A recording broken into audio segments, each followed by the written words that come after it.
Magandang gabi, Pilipinas! Bayan pinalawak pa ni Pangulong Ferdinand R. Marcos Jr. ang mga programang makatutulong sa sambayan ng Pilipino sa gitna ng epekto ng mataas na presyo ng mga produktong petrolyo dulot ng tensyon sa Middle East. Sa pamamagitan ng Unified Package for Livelihood, Industry, Food and Transport o UPLIFT program ng pamahalaan, matutulungan ito ang mga Pilipinong lubos na nangangailangan. Yan ang ulat ni Clazel Pardilla. Gamit ang higit 600 pisong kita bilang tagaluto sa isang construction site sa Quezon City, pinag-aaral ni Darwin ang kanyang 2 anak. Dito rin niya hinuhugot ang mga bayarin sa bahay. Kaya sa dami ng gastusin, aminado siyang madalas kapusin. Kapos pa rin yun, kahit anong gawin sipag. Dahil? Tumataas ang bilin, sahod ng tao, wala. Para matulungan ang mga Pilipinong tulad ni Darwin, pinaigting pa ni Pangulong Ferdinand R. Marcos Jr. ang pagbibigay ng tulong sa mga Pilipino na apektado ng mahal na presyo ng langis, dulot na nagpapatuloy na sigalot sa gitnang silangan.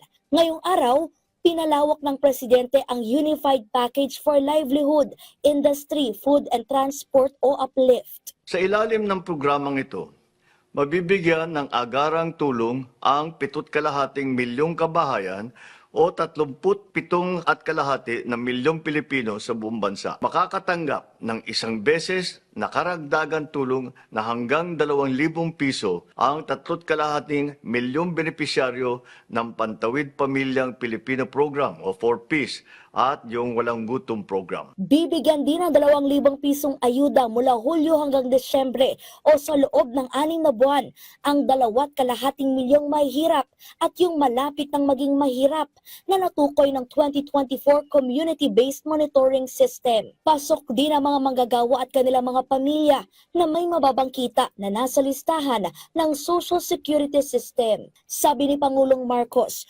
patuloy pa rin kasing nararamdaman ang epekto ng tensyon sa gitnang silangan na nagdudulot ng banta sa pandaigdigang supply ng langis na nakakaapekto sa ekonomiya at presyo ng mga bilihin at nagpapabigat naman sa gastusin ng mga Pilipino. Layunin ng uplift assistance na mapangalagaan ang kakayahan ng mga pamilyang Pilipino na matustusan ang kanilang pang-araw-araw na pangangailangan. Kasabay nito, pinalawak natin ang saklaw na tulong upang mas maraming Pilipino ang makinabang sa programa. Ayon kay Pangulong Marcos, gagawing digital ang distribusyon ng ayuda para mas maging mabilis, maayos at maginhawa ang pagbibigay ng tulong. 12.375 billion pesos ang inilaang pondo at inilabas para sa UPLIFT. Pero gaano nga ba kahanda ang pamahalaan sakaling lumala o magpatuloy pa ang tensyon sa gitnang silangan?